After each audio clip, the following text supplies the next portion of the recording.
Hello everyone, कैसे हैं आप सभी लोग। उम्मीद है आप सभी लोग बहुत अच्छे होंगे। Welcome to online classes of measurement. आज के लेक्चर हम लोग 2015 का पीवाईक्यू का जो ऑब्जेक्टिव क्वेश्चन है उन सारे ऑब्जेक्टिव क्वेश्चंस को डिस्कस करने वाले हैं। ठीक है, तो देखिए, ये जो क्वेश्चन है 15 का तो बहुत पुराना क्वेश्चन है। बहुत साल आप पूछ सकते हैं, 9 साल पहले का क्वेश्चन है। तो ये इसमें आपको बहुत सारा ऐसा क्वेश्चन दिखेगा जो आपके सिलेबस में नहीं है, तो उससे आपको घबराना नहीं, क्योंकि आपका सिलेबस 2022 में चेंज 21 में चेंज हुआ है। आपको बता रखे हैं, तो उससे घबराना नहीं है। आपको ऑलमोस्ट 15-16 क्वेश्चन सेम रहेगा। हो सकता है 2-3 क्वेश्चन आपको ऊपर नीचे मिले, उससे घबराइएगा नहीं, उसका आंसर याद रखिएगा। और एग्जाम में अगर आता है तो उसको आप टिक करके आइएगा। ठीक है, लेकिन ऐसे आने का चांसेस, उन सारे क्वेश्चंस को आने का चांसेस बहुत कम होता है। ठीक, चलिए देखते हैं। फर्स्ट क्वेश्चन क्या है सर, कि ampere our is the unit of.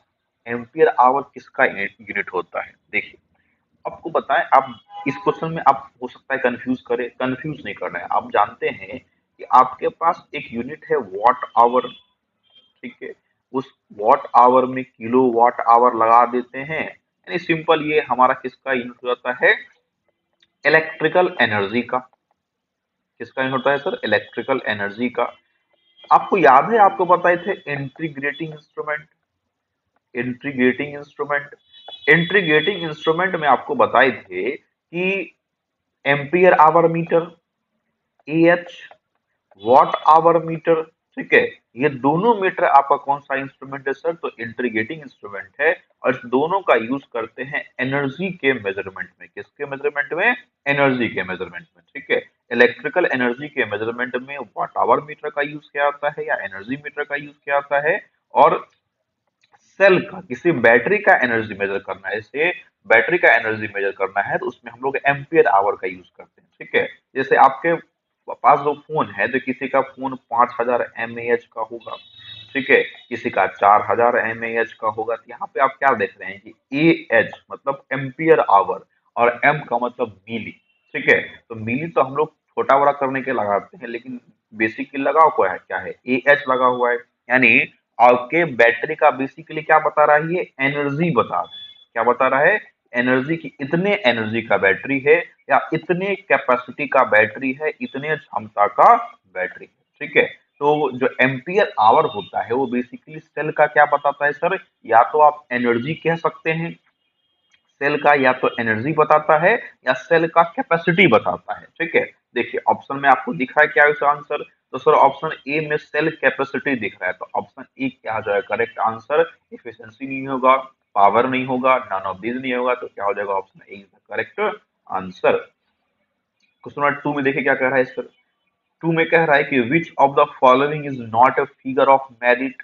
Which of the following is not a figure of merit. Figure of merit कहने का मतलब है, इसे आपको याद है हम लोग सेंसिटिविटी को बोले थे figure of merit. Sensitivity, sensitivity,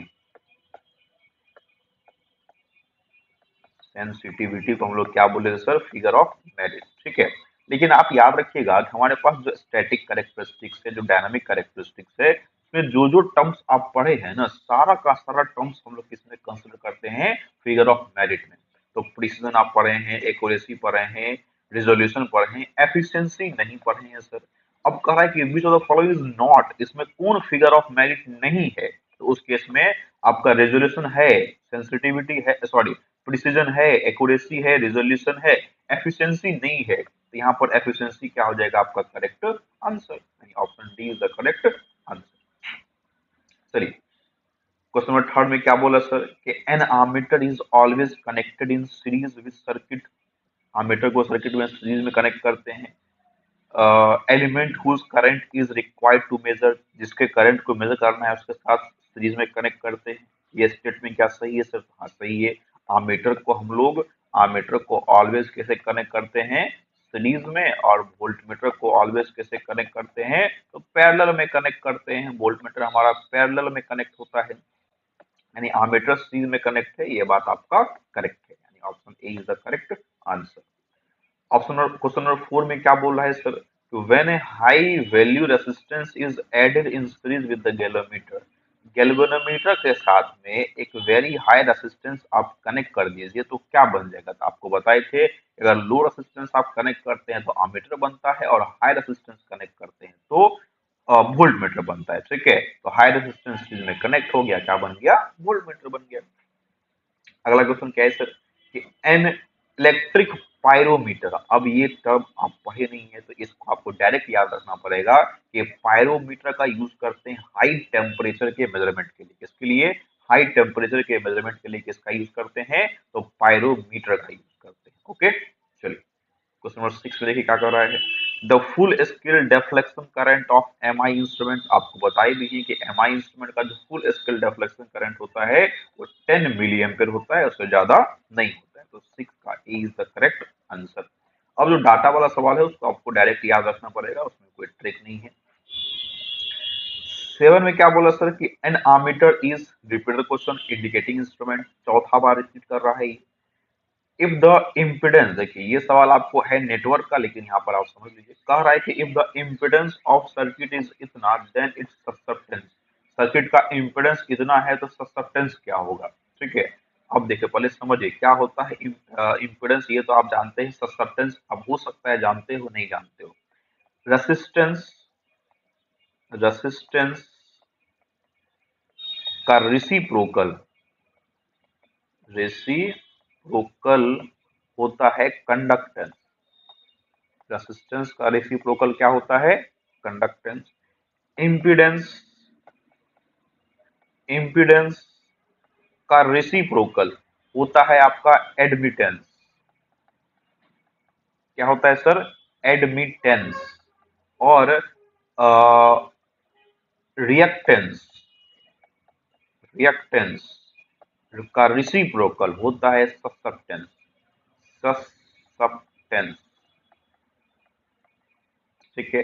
अब आपको दिया है इम्पिडेंस और निकालना है ससेप्टेंस। अब कहेंगे सर इम्पिडेंस का उल्टा तो एडमिटेंस होता है, अगर इसको हम लोग रेसिप्रोकल भी करेंगे तो एडमिटेंस निकलेगा, रिएक्टेंस नहीं निकलेगा। देखिए हम लोग जानते हैं कि इम्पिडेंस को लिखते हैं जेड से, और जेड बराबर होता है R plus J X L, और एक्स एल आपका होता है रिएक्टेंस और आर होता है आपका रेसिस्टेंस, ठीक है।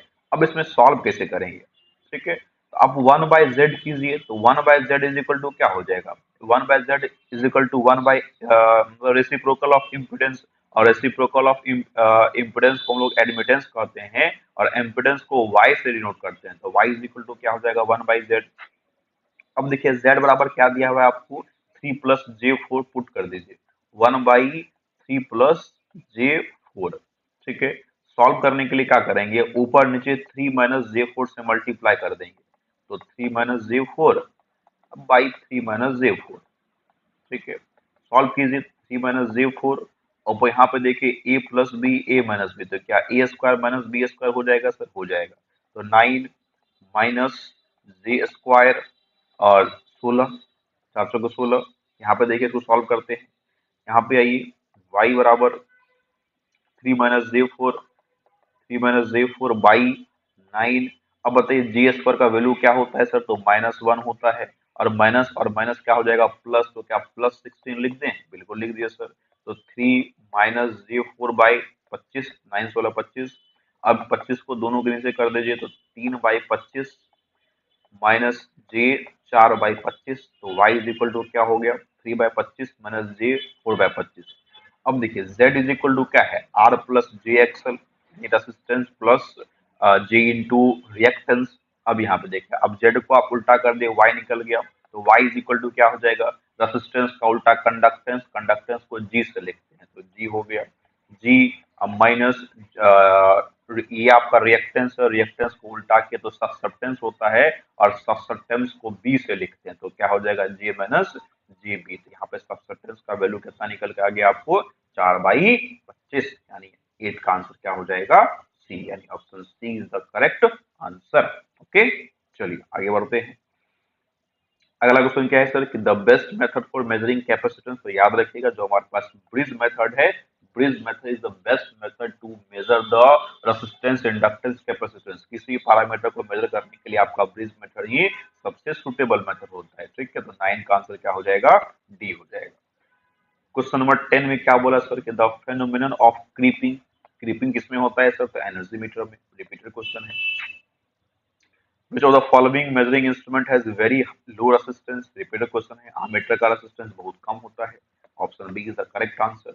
अब देख रहे हैं कि आप इतना क्वेश्चन ऊपर कर लिए हैं तो आपको इसमें लगभग 10 क्वेश्चन से ज्यादा आपको रिपीटेड दिख रहा है, ठीक है। तो एग्जाम में भी आपको 2023 में आप एग्जाम देने 24 में एग्जाम देने जाएंगे और इतना क्वेश्चन आप करके जाएंगे तो आप देखेंगे कि लगभग 15-16 क्वेश्चन तो आपको पीछे से रिपीट किया हुआ है, 2-4 क्वेश्चन ही नया डाला हुआ है, तो बस उससे घबराना नहीं है, अपने दिमाग से सॉल्व कर देना है।